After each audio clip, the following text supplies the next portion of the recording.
జార్ఖండ్లో రాజకీయ సంక్షోభం దిశగా పరిణామాలు చోటు చేసుకుంటున్నాయి.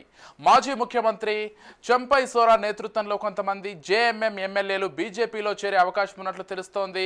ఇప్పటికే ఢిల్లీకి చంపై సోరెన్ బృందం బయలుదేరింది.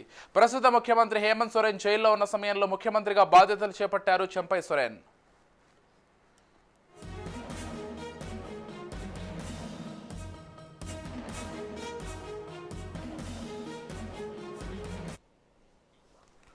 అయితే జార్ఖండ్లో మొత్తం 81 అసెంబ్లీ స్థానాలు ఉండగా అందులో ఇండియా కూటమి 45 స్థానాల్లో గెలవగా 30 స్థానాల్లో ప్రతిపక్షాలు విజయం సాధించాయి. ప్రస్తుతం 6 స్థానాలు ఖాళీగా ఉన్నాయి. ఇక జార్ఖండ్లో ఇండియా కూటమి అధికారంలో ఉండగా ముఖ్యమంత్రిగా హేమంత్ సోరెన్ ఉన్నారు.